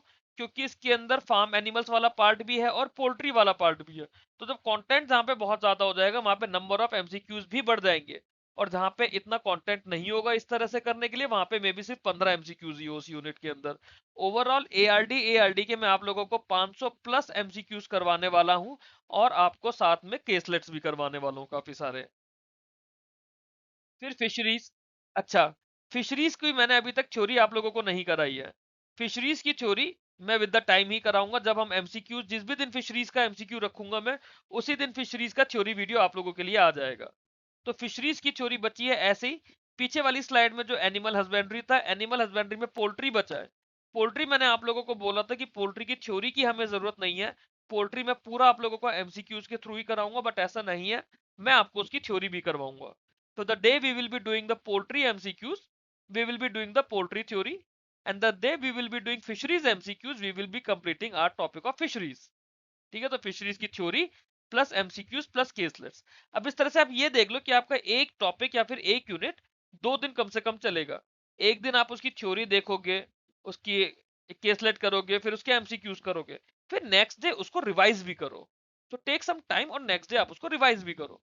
सिमिलरली हमारा फॉरेस्ट्री है, फिर हमारा एग्रीकल्चर है। ओके, एग्रीकल्चर कह रहा हूं, सॉरी, एग्रीकल्चर एक्सटेंशन। ये एग्रीकल्चर एक्सटेंशन ही वापस आ गया हमारे पास, तो एग्रीकल्चर एक्सटेंशन को हम यहाँ पे अवॉइड कर सकते हैं, पीछे वाली स्लाइड में हमने ऑलरेडी इसको पढ़ ही लिया है। फिर हमारा इकोलॉजी एंड क्लाइमेट चेंज है। अब इकोलॉजी एंड क्लाइमेट चेंज के अंदर जो ये वाला पार्ट है ना, जैसे आईपीसीसी, यूएनएफसीसी हो गया, सीओपी मीटिंग्स हो गया, ये हमारे करंट अफेयर्स में भी रहते हैं और इसकी थ्योरी भी हमें करनी है। इस पर बेस्ड आपके लिए एग्जाम में सवाल आएंगे। गवर्नमेंट ऑफ इंडिया के इनिशिएटिव से कुछ कुछ ये भी हम लोगों ने करने हैं और हम लोगों ने काफी सारे करे भी हैं, तो ये भी आपके सवाल बनेंगे इनसे। ग्रीन हाउस गैसेस से या मेजर जीएचजी एमिटिंग कंट्रीज से बनेगा। अभी जैसे कार्बन क्रेडिट पे बहुत ज्यादा न्यूज पड़ी थी हमने फेब मार्च में, तो कार्बन क्रेडिट पे गवर्नमेंट ऑफ इंडिया की भी स्कीम चल रही है, तो ये आपके लिए इंपॉर्टेंट चीजें हैं, ये आप लोगों को करना है। Similarly present scenario of Indian agriculture and allied activities. अभी देखो तो टॉपिक का नाम ही प्रेजेंट सिनेरियो है, तो इसके अंदर रीसेंट ट्रेंड, जो सबसे पहली चीज है रीसेंट ट्रेंड्स क्या है, जो हमारे करंट अफेयर्स के एमसीक्यूज में चल रहा है या फिर हम करंट अफेयर्स में ऑलरेडी कर रहे हैं। चाहे एआरडी करंट अफेयर्स की बात करो या फिर करंट अफेयर्स के एमसीक्यूज की बात करो या गवर्नमेंट स्कीम्स की बात करो, प्रेजेंट सिनेरियो तो वही चल रहा है। फिर भी मैंने इसकी थ्योरी आप लोगों को करवाई है, बट मोर और लेस इसका काम हमारा एमसीक्यूज और करंट अफेयर्स के थ्रू रहेगा। तो नाबार्ड ग्रेड ए के एआरडी के इस सेक्शन के अंदर ये सेकंड पार्ट आता है रूरल डेवलपमेंट का, जो एक्चुअली में हमारी यूनिट नंबर 12 हो जाएगी। रूरल डेवलपमेंट में concept of rural area, structure of Indian rural economy, importance, role of the rural sector, economic, social, demographic, ये सब बहुत बेसिक थ्योरी है, ये मैंने आप लोगों को करवा दिया थ्योरी क्लास में। या characteristics of Indian rural economy and causes of rural backwardness. But इसके अंदर क्या है, इसके अंदर स्कीम्स बहुत सारी है, स्पेशली जो ये वाला पार्ट है ना यूनिट 12 का, rural population in India, occupational structure, farmers, agriculture labourers, artisans, handicraft, traders, forest dwellers, tribes and others in rural area. अब ये जो पार्ट हो गया ना, इसके अंदर आपके करंट अफेयर्स बहुत सारे हो गए और एग्जाम में मेजरली आपका करंट अफेयर्स और गवर्नमेंट स्कीम्स आती हैं, तो वो हम लोगों को करना है। यहाँ से कुछ डिस्क्रिप्टिव पार्ट भी आता है, जैसे ये मान लीजिए एक टॉपिक है, issues and challenges in handlooms, तो ये मैं आपको डिस्क्रिप्टिव में करवाऊंगा। जब डिस्क्रिप्टिव में मैं करवाऊंगा तो वही आपकी थ्योरी रहेगी, वही आपका बेस मटेरियल रहेगा। इसीलिए मैंने बोला आपका theory plus MCQs plus केसलेट्स plus आपका जो डिस्क्रिप्टिव का मैं पार्ट करवाऊंगा, वो मिला के आपका कंप्लीट स्टडी मटेरियल बनेगा। अब यूनिट 13 है हमारी। यूनिट 13 के अंदर पंचायती राज इंस्टीट्यूशंस है, तो पंचायती राज इंस्टीट्यूशंस में मैं इस टॉपिक की ही आप लोगों को 2 स्कीम्स करवाऊंगा। मैंने थ्योरी अभी नहीं करवाई है, स्कीम वाले दिन ही इसकी थ्योरी करवाई जाएगी। थ्योरी के अंदर मैं आप लोगों को करवाऊंगा पंचायती राज इंस्टीट्यूशंस, उसके फंक्शंस एंड वर्किंग। बाकी जो ये टॉपिक है ये आपके स्कीम्स में जाएगा। अब मनरेगा है, मनरेगा तो नाम बदलकर और उसके अंदर अमेंडमेंट करके वीबी जी राम जी बन गया है, तो ये तो हमें करनी है। एनआरएलएम है, एनआरएलएम आजीविका, रूरल ड्रिंकिंग वाटर प्रोग्राम्स, स्वच्छ भारत, रूरल हाउसिंग, पीयूआर है, बाकी रूरल डेवलपमेंट प्रोग्राम्स। ये चीज थ्योरी में नहीं कराई जाएगी, ये डायरेक्ट डायरेक्ट गवर्नमेंट स्कीम्स है। थ्योरी यूनिट 13 की मैं सिर्फ आप लोगों को पंचायती राज इंस्टीट्यूशंस, फंक्शन एंड वर्किंग कराऊंगा, बाकी ये पूरा आपको गवर्नमेंट स्कीम्स में कराऊंगा। अब सबसे बड़ी समस्या है कि गवर्नमेंट स्कीम्स कौन कौन सी करनी है, तो मैंने गवर्नमेंट स्कीम्स को सिलेबस के हिसाब से यूनिट वाइज डिवाइड करा है। मैंने पिछली बार आप लोगों को कहा था ना, और टेलीग्राम पर भी मैं बोलता हूँ कि यूनिट वाइज गवर्नमेंट स्कीम्स हम लोग करेंगे, तो मिनिस्ट्री वाइज ना करके हम लोग यूनिट वाइज करेंगे, ताकि अपने थ्योरी के साथ साथ उस चीज को भी हम लोग देख पाए। अब एक बार मेमोरी बेस्ड क्वेश्चंस देख लेते हैं हम लोग, नाबार्ड में किस तरह के मेमोरी बेस्ड पूछे गए थे। ये मैंने 2025 के कुछ क्वेश्चंस लिए हैं, 2025 के जो लास्ट टाइम एग्जाम हुआ था। जैसे डिस्क्रिप्टिव इंग्लिश में एक ऐसे लिखना था, एक ऐसे आया था एग्रीवोल्टाइक्स, एक टॉपिक है एग्रीकल्चर में जो हम लोग सोलर एनर्जी को यूज करते हैं उसे हम लोग एग्रीवोल्टाइक बोलते हैं। उसको लेकर एक अरे उसको लेकर एक ऐसे आया था। एक ऐसे आया था कि जो स्टार्टअप्स हैं वो कैसे इनोवेशन और एंटरप्रेन्योरशिप को बूस्ट कर सकते हैं।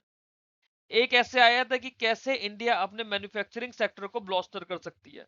500 से 520 वर्ड्स में लिखने के लिए ऐसे आया था, 40 मार्क्स का था। ये ऐसे किस तरह से लिखना है और कुछ सैंपल एसेज मैं आप लोगों को प्रोवाइड करूंगा। अप्रोक्सीमेटली 10 ऐसे 10 डिस्क्रिप्टिव क्वेश्चंस आप लोगों को मैं इंग्लिश के लिए दूंगा। फिर इसके अंदर एक पैसेज आया था करीब 350 वर्ड्स का था, उसे 120 वर्ड में प्रेस ही करनी थी उस पैसेज की। अब क्योंकि 350 वर्ड मेरे को पीपीटी के इस एरिया में डालना मुश्किल होता है, मैंने अप्रोक्सीमेटली 150 से 200 वर्ड्स के प्रेसी के 5 वीडियोस कराए हैं। तो मैं मतलब मेरा ऑलमोस्ट यही साइज रहेगा प्रेसी का कि मैं 250 वर्ड्स के आसपास का प्रेसी आप लोगों को कराऊंगा, 200 से 250 वर्ड्स के बीच का प्रेसी, जिसको आपको उसकी 1/3 लेंथ में करना होगा। अप्रोक्सीमेटली 10 प्रेसी कराऊंगा, बट डिस्क्रिप्टिव इंग्लिश जो है डिस्क्रिप्टिव इंग्लिश का पार्ट हम लोग नोटिफिकेशन आने के बाद छेड़ेंगे। नोटिफिकेशन से पहले मैं डिस्क्रिप्टिव इंग्लिश नहीं छेड़ूंगा। बट हाँ, जो एआरडी के डिस्क्रिप्टिव क्वेश्चंस कराऊंगा वो इस तरह से होंगे, या फिर ईएसआई के जो भी डिस्क्रिप्टिव क्वेश्चंस होंगे वो इस तरह से होंगे कि आपके डिस्क्रिप्टिव इंग्लिश में भी यूज हो। जैसे एग्रोवोल्टाइक्स है, ये present trend of Indian agriculture है, ये आपके present trends of Indian agriculture का टॉपिक का पार्ट बन जाता है ये। बट ये इसमें इंग्लिश में पूछा हुआ है। Startups can boost innovation and entrepreneurship, ये आपका इकोनॉमिक एंड सोशल इश्यूज का टॉपिक है, बट यहाँ डिस्क्रिप्टिव इंग्लिश में पूछा हुआ है। Similarly, how India can bolster manufacturing, ये भी आपके इकोनॉमिक एंड सोशल इश्यूज के सिलेबस के अकॉर्डिंगली है। और इसमें क्या करना है, आपको इसके अंदर उनकी स्कीम्स की एनालिसिस करके लिख देना है। थोड़ा बहुत टॉपिक को इंट्रोड्यूस करके आपको स्कीम्स के नाम डालने जरूरी है, और वो किस तरह से करना है वो मैं सिखाऊंगा। आप देखिए, मैंने आरबीआई ग्रेड बी के लिए, जब तक ये शुरू नहीं हो रहा ना, आरबीआई ग्रेड बी की ईएसआई की प्लेलिस्ट है, ईएसआई के डिस्क्रिप्टिव की प्लेलिस्ट, उसको आप लोग देखिए। ऐसे ही इंग्लिश की प्लेलिस्ट है आरबीआई ग्रेड बी की डिस्क्रिप्टिव इंग्लिश, उन वीडियोस को एक बार देखिए, आप लोगों को ये आइडिया लगेगा किस तरह से क्वेश्चन पूछा गया है, किस तरह से मैंने स्टेप्स बताए हैं कि आपको क्वेश्चन आने पर क्या सोचना है, आपके मन में क्या आना चाहिए, और किस तरह से उसका आंसर लिखना है, ये चीज मैंने सिखाई है। लेटर है, लेटर नॉर्मल थे कि आपने न्यूज़पेपर की एजेंसी को लेटर लिखा है कि आपने कोई मैगजीन शुरू करी है, आपको रिसीव नहीं हो रही, या आप ब्रांच मैनेजर को लेटर लिख रहे हो। ये लेटर्स मैं आपको सैंपल दूंगा, वीडियो नहीं बनाऊंगा मैं लेटर पे कोई, बट कुछ सैंपल जरूर दूंगा आप लोगों को। ईएसआई और एआरडी का डिस्क्रिप्टिव किस तरह से आया था, जैसे क्वेश्चंस था, challenges in poultry and dairy farming को लेकर और उनका complementary and supplementary role in agriculture. तो अगर हम थ्योरी ही ढंग से कर लेंगे इस टॉपिक की तो ये हमारा हो जाएगा। और वैसे भी इस तरह के तो मैं वैसे भी आप लोगों को पॉइंट्स भी कराता हूँ हर यूनिट में, उसके चैलेंजेस क्या है, एडवांटेजेस डिसएडवांटेजेस क्या है, वो कैसे फार्मर्स को सपोर्ट कर रहे हैं, कैसे एग्रीकल्चर इनकम बढ़ाने में उनका रोल है। हर टॉपिक पे मैंने ये चीजें आप लोगों को कराई है और बोल कर कराई कि ये सब आपके डिस्क्रिप्टिव में काम आता है। इसके अलावा इस तरह के डिस्क्रिप्टिव यूनिट वाइज मैं आप लोगों को अलग से दूंगा। फिर एक आया था, उस टाइम पे क्या था, जब पिछली बार एग्जाम चल रहा था ना, तो जो इम्पोर्ट टैरिफ्स है उनको लेके बात चल रही थी बहुत ज्यादा। तो उनके बेनिफिट्स क्या क्या है, चैलेंजेस क्या क्या है इम्पोर्ट टैरिफ्स के, तो ये आपके करंट अफेयर्स के अंदर टॉपिक चल रहा था उस समय, इसलिए इंपॉर्टेंट हो गया था। एक क्वेश्चन था जिसके अंदर था, जो इंस्टीट्यूशनल फंडिंग होती है ना ग्लोबल इंस्टीट्यूशन से, वो कैसे हमें सस्टेनेबल ग्रोथ और स्ट्रक्चरल रिफॉर्म्स में हेल्प कर रहे हैं। अब इसके लिए सबसे अच्छा एग्जांपल इस तरह के, उसमें मैं आप लोगों को ना कुछ स्कीम्स की यूनिट वाइज आप लोगों को एनालिसिस करवाऊंगा। जैसे उसके अंदर आपको क्या डालना है, जो भी स्कीम्स की एनालिसिस है, जैसे कुछ स्कीम्स वर्ल्ड बैंक वाली है हमारे पास, कुछ स्कीम्स के लिए हमने एआरडी एडीबी से हमने लोन लिया हुआ है, उन स्कीम्स के एग्जांपल्स के साथ ये आंसर्स हमें लिखने होंगे। एक क्वेश्चन था, challenges opportunities and policy measures related to the labor migration in India। अब ये हमारा डायरेक्ट थ्योरी का टॉपिक है, मैंने करवाया भी हुआ है इकोनॉमिक एंड सोशल इश्यूज की प्लेलिस्ट के अंदर। फिर digital agriculture mission, digital agriculture mission आपका करंट अफेयर्स का पार्ट हो गया। इसको हम स्कीम की तरह पढ़ेंगे, जैसे अगर डिजिटल एग्रीकल्चर मिशन में आप लोगों को पढ़ाऊंगा, ये ये कौन सी मिनिस्ट्री ने लॉन्च करा है, इसका एम क्या है, इसका ऑब्जेक्टिव क्या है, इसके क्या क्या की फीचर्स हैं, इसकी टारगेट ऑडियंस क्या है, तो जो मैं पढ़ाऊंगा इसको वही आप एज इट इज लिख दोगे तो आपका आंसर पूरा हो जाएगा। क्रॉप डाइवर्सिफिकेशन क्या होता है, 6 क्वेश्चन आया था, क्रॉप डाइवर्सिफिकेशन क्या होता है, उसके बेनिफिट्स क्या होते हैं, ये थ्योरी के अंदर मैंने पढ़ाया हुआ है। मेरी ही थ्योरी इसके लिए सफिशिएंट है और आपको उसके अलावा कुछ नहीं करना है। ये कुछ डिस्क्रिप्टिव आंसर थे। ये हमारे पास एक केसलेट होता है, ठीक है, ये केसलेट है जो मैं आप लोगों को एक्चुअली में एग्जाम में करा, अभी प्रैक्टिस सेशन में कराऊंगा।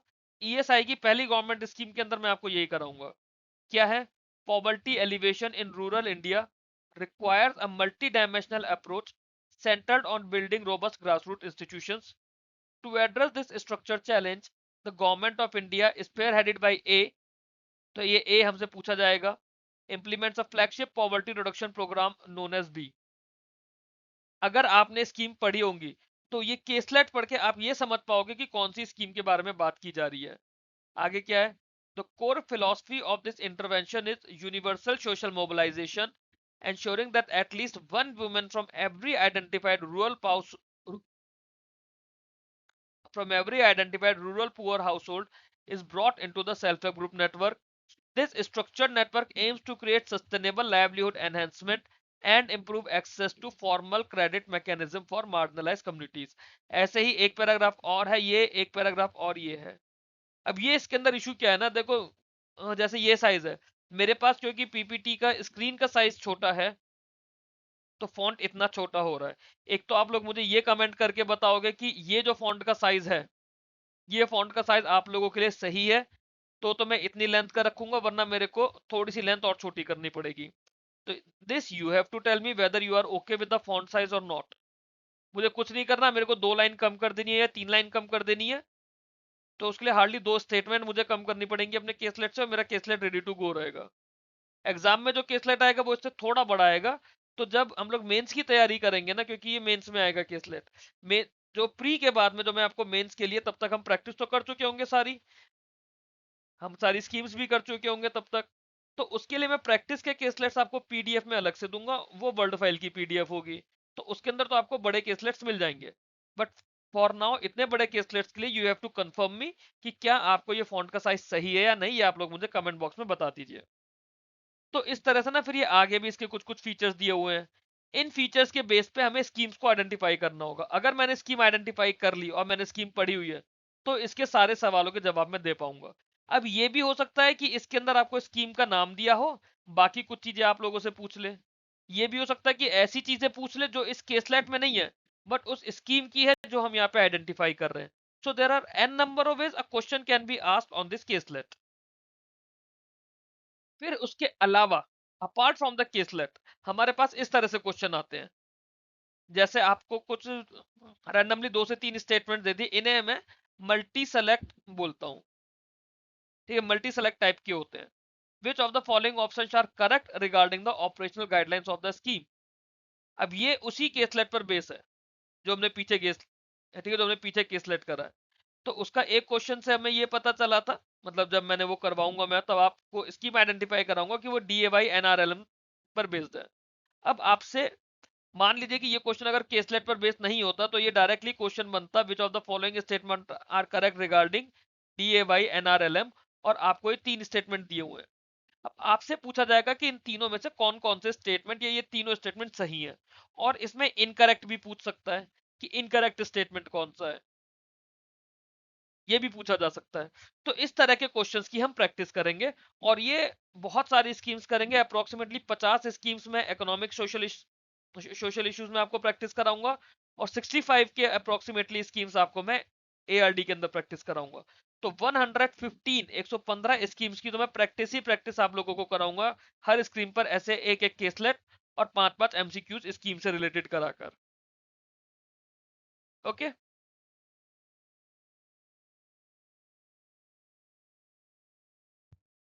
अब इसके अंदर एक बहुत बड़ा इशू होता है जो हर कोई मुझसे पूछता है टेलीग्राम पे भी, कि सर गवर्नमेंट स्कीम्स कैसे करनी है। देखो, कोई भी गवर्नमेंट स्कीम होती है ना, उसकी हमें कुछ चीजें पढ़नी जरूरी होती है, और उन्हीं पे बेस, जैसे हमने पीछे एक अभी केसलेट के थ्रू समझा था, उन्हीं चीजों से हमें स्कीम का आइडेंटिफिकेशन करना होता है। जैसे हमें स्कीम का नाम चाहिए, नाम के साथ वो कौन सी मिनिस्ट्री की है, और उसकी नोडल या इम्प्लीमेंटिंग एजेंसी कौन है, स्कीम को कब लॉन्च किया। ठीक, कुछ स्कीम्स हमारी बजट में अनाउंस हो जाती है, कुछ स्कीम बजट के टाइम पे लॉन्च हो जाती है, कुछ स्कीम्स की डेट नहीं है जो ज्यादा पुरानी हो गई, बट हमारे पास उसका ईयर है। फिर स्कीम का एम क्या है, स्कीम के ऑब्जेक्टिव क्या है, स्कीम के की फीचर्स क्या है। मोर और लेस इन्हीं 3 चीजों पे बेस हम लोगों को स्कीम आइडेंटिफाई हो जाएगी। फिर स्कीम की टारगेट ऑडियंस क्या है, स्कीम किस कैटर को टारगेट कर रही है। जैसे कोई स्कीम है, मान लीजिए वो रूरल लोगों के लिए, अर्बन लोगों के लिए नहीं है ना, फिर कोई है रूरल के अंदर भी, उसके अंदर कैटेगरीज हो सकती है।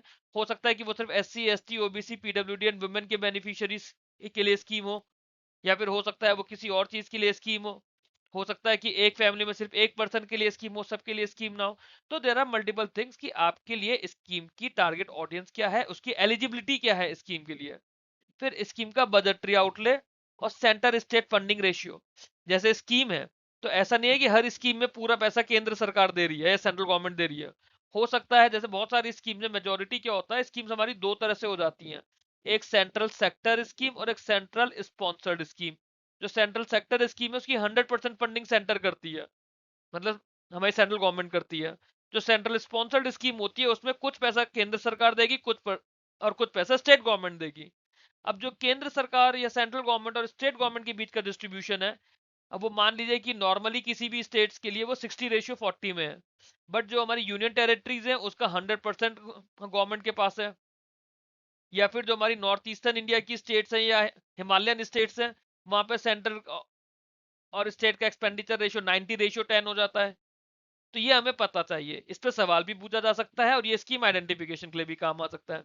और इसके अलावा अपडेट्स, अब अपडेट्स, कुछ अपडेट्स तो मैं आप लोगों को स्कीम्स के अंदर बता रहा हूँ, प्लस अपडेट्स का सबसे इंपॉर्टेंट चीज होता है करंट अफेयर्स। क्योंकि इस चीज को समझिए कि अगर स्कीम मैंने एक बार करा दी आपको एआरडी में, मैंने सितंबर में करा दी, पेपर आपका मेंस का मान लो दिसंबर में हो रहा है या फिर जनवरी में जा रहा है पेपर, इस बीच में जो भी अपडेट्स आ जाएंगी, तो वो मेरी आप लोगों से रिक्वेस्ट है कि गवर्नमेंट स्कीम्स के लिख के आप लोग नोट्स बनाना या मेरी पीडीएफ के प्रिंट कर लेना, और उसमें अपडेट्स वाले पार्ट के लिए ना एक पेज एक्स्ट्रा लगा लेना, एक पेज एक्स्ट्रा छोड़ देना ब्लैंक पेज, कि अगर कोई भी अपडेट आती है आप अपने नोट्स में या प्रिंट आउट्स में उस चीज को लिख पाओ, वरना क्या होगा, स्कीम आपको पढ़ना मुश्किल हो जाएगा।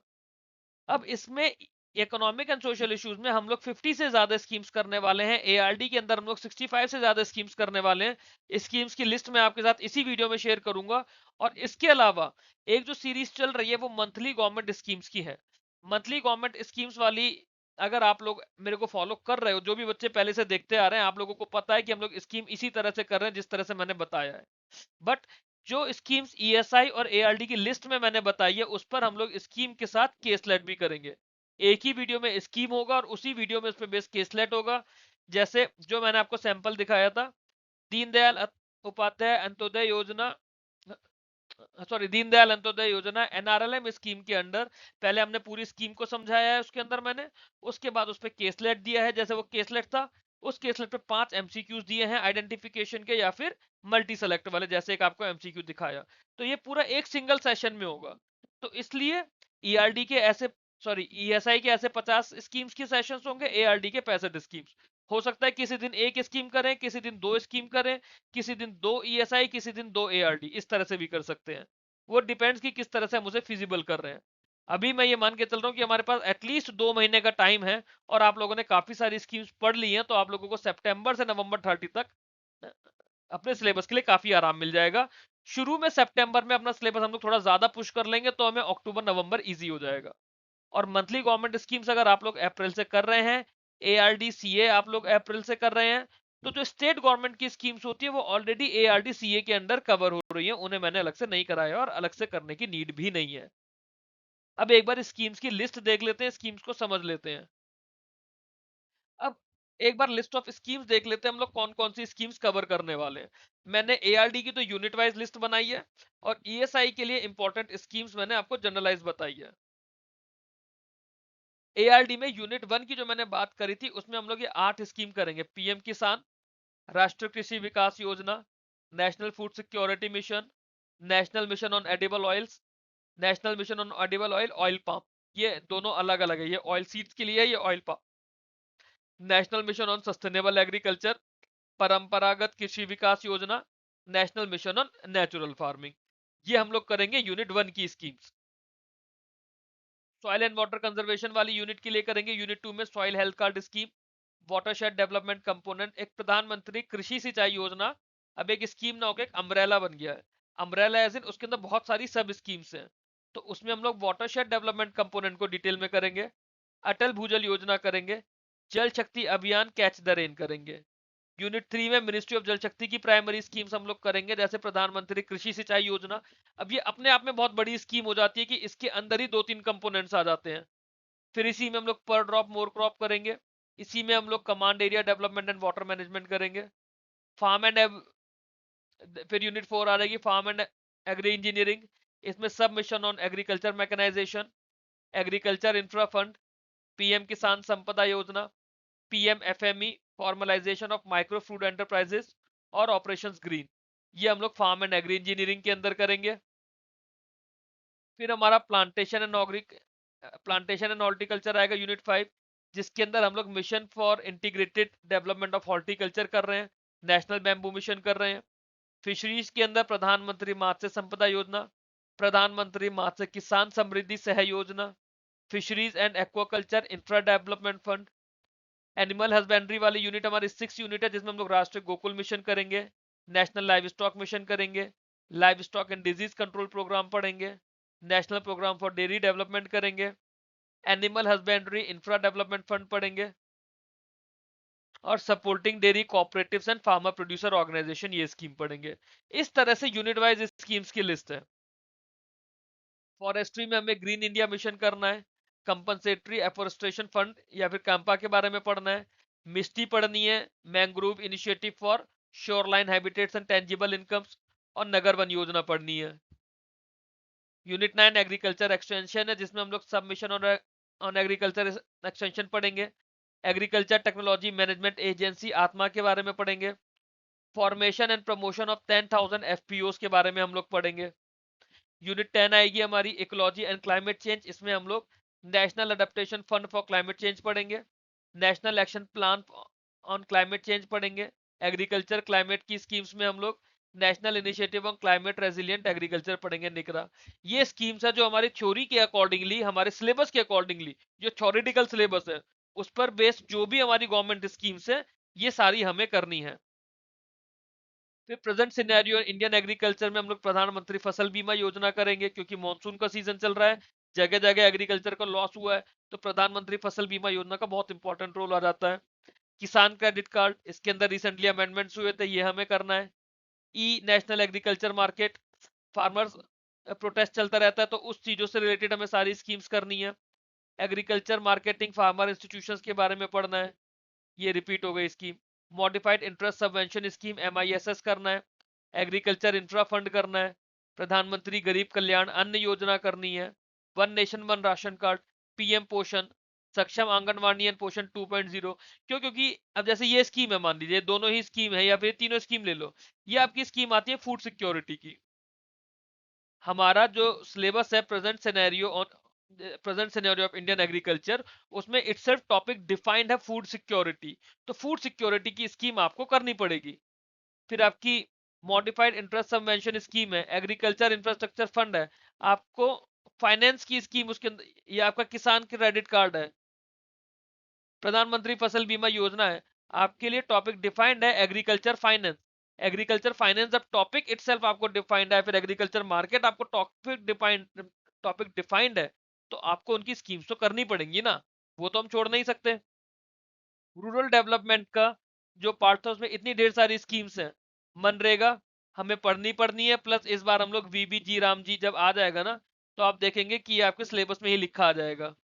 दीनदयाल अंत्योदय योजना NRLM, प्रधानमंत्री आवास योजना ग्रामीण, प्रधानमंत्री Gram Sadak Yojana, national social assistance programme, Deendayal Upadhyaya Grameen Kaushalya Yojana, rural self employment training institute, Shyama Prasad Mukherji rurban mission, Jal Jeevan mission, Swachh Bharat mission Grameen, prime minister's employment generation programme, scheme of fund for regeneration of traditional industries Sfurti, national handloom development programme, PM Vishwakarma, ये सारी schemes है rural development की। फिर इसके अलावा पंचायती राज का मैंने आपको बोला था 2-3 स्कीम में कवर्ड है, इसमें स्वामित्व स्कीम आ जाएगी, राष्ट्रीय ग्राम स्वराज अभियान आ जाएगा। ये अप्रोक्सीमेटली 65-66 स्कीम्स की लिस्ट है पूरी। फिर ये लिस्ट है जो इकोनॉमिक एंड सोशल इश्यूज की स्कीम्स है। DAY NRLM हमें यहाँ करना ही करना है, साथ में हमें DAY NULM भी करना है। Prime minister employment generation programme करना है, prime minister street vendor Atmanirbhar Nidhi, प्रधानमंत्री कौशल विकास योजना, PM सेतु, स्वच्छ भारत मिशन ग्रामीण, स्वच्छ भारत मिशन अर्बन, जल जीवन मिशन, प्रधानमंत्री ग्राम सड़क योजना, PLI scheme, make in India, digital India, PM गति शक्ति national master plan, maritime development fund, ship building development scheme. क्यों ये चीजें क्यों करने? क्योंकि इंफ्रास्ट्रक्चर हमारे इकोनॉमिक के सिलेबस का पार्ट है, ये हमारी इंफ्रास्ट्रक्चर की स्कीम है। फिर फाइनेंस की स्कीम है, जो एग्रीकल्चर की स्कीम्स है, मिनिस्ट्री ऑफ फाइनेंस, RBI जो जो काम करता है, नाबार्ड जो जो काम करता है, वो हमें पढ़ना है। जैसे प्रधानमंत्री जनधन योजना हो गया, प्रधानमंत्री सुरक्षा बीमा योजना है, जीवन ज्योति बीमा योजना, अटल पेंशन योजना, NPS, मुद्रा योजना, stand up India scheme, startup scheme, Awas Yojana ग्रामीण, प्रधानमंत्री आवास योजना अर्बन, प्रधानमंत्री आवास योजना अर्बन 2.0, प्रधानमंत्री जनजाति आदिवासी न्याय महाअभियान, प्रधानमंत्री स्कूल फॉर राइजिंग इंडिया, क्योंकि एजुकेशन का भी पार्ट है, तो मिनिस्ट्री ऑफ एजुकेशन से रिलेटेड जो स्कीम्स है वो भी हमें करनी है। सामग्री शिक्षा अभियान, फूड सिक्योरिटी हमारे ईएसआई का भी पार्ट है, तो पीएम पोषण स्कीम।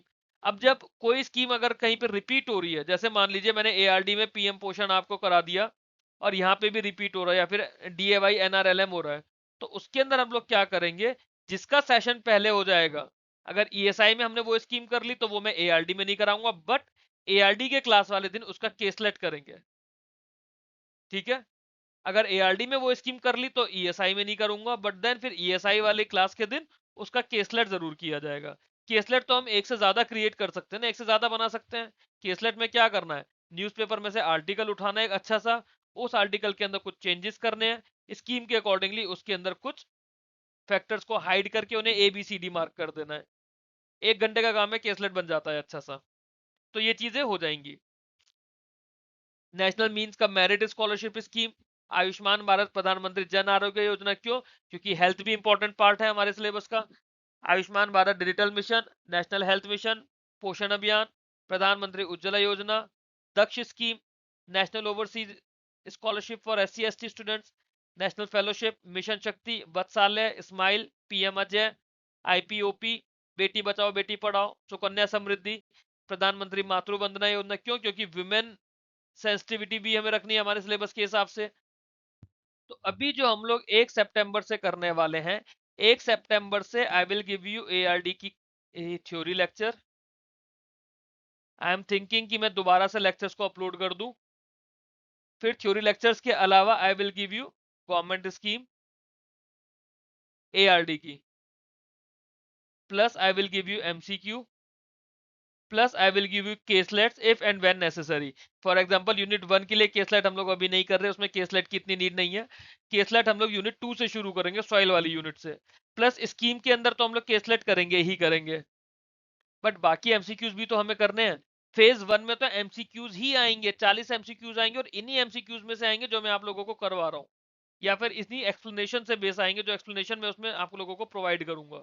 एमसीक्यूज उसके बाहर नहीं आएंगे।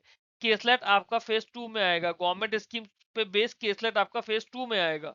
फेज 1 में जो भी आपके स्कीम्स के क्वेश्चंस आएंगे वो करंट अफेयर बेस आएंगे, करंट अफेयर बेस और static syllabus base. But phase 2 मोर और लेस आपका करंट अफेयर और गवर्नमेंट स्कीम बेस होगा, तो वो हमें करना है। अब इसमें सवाल, क्या आपको पीआईबी पढ़ना है, पीआईबी कहां से पढ़े। तो देखो, पीआईबी आपका पढ़ना ना पढ़ना आपकी मर्जी है। पीआईबी का जो भी इंपॉर्टेंट पार्ट है मैं आप लोगों को ऑलरेडी करा रहा हूं, बट जब आप लोग सिंसियरली पढ़ रहे हैं तो सिर्फ एक सोर्स पे डिपेंड होने की जरूरत नहीं है। मेरे अलावा जितने भी फ्री सोर्सेज हैं, जो बड़े बड़े अच्छे अच्छे एजुकेटर्स हैं, बड़े बड़े प्लेटफॉर्म्स हैं, उनके आप देखिए उनके फ्री वीडियोस आते हैं। किसी का एक दिन में एक आता है, किसी का एक दिन में 2 आता है। वो लोग अपने कोर्सेज भी सेल आउट करते हैं।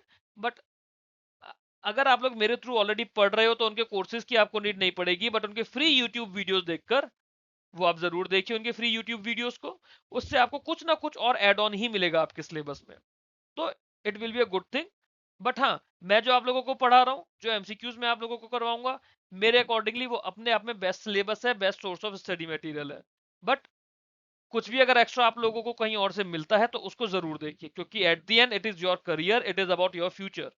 तो सिर्फ मेरी बात में आके या किसी और की बात में आके ब्लाइंडली भरोसा नहीं करना, ब्लाइंडली फॉलो नहीं करना। मैं अपने कंटेंट को लेके पूरी तरह से श्योर हूं कि मेरा कंटेंट बहुत अच्छा है, बट आपको मेरे ऊपर उतना ज्यादा श्योर नहीं होना चाहिए, क्योंकि आपको अपने करियर के लिए रिस्क नहीं लेना। मैं एक नया यूट्यूबर हूं, मैं अभी बहुत ज्यादा पुराना नहीं हुआ, मेरा कोई ब्रांड एस्टेब्लिश नहीं है। ब्रांड बनेगा जब आप लोग सिलेक्शन लोगे, आप लोगों के थ्रू मेरा ब्रांड बनेगा, और आप लोगों के सिलेक्शन के लिए मैं मेहनत कर रहा हूँ यहाँ पर।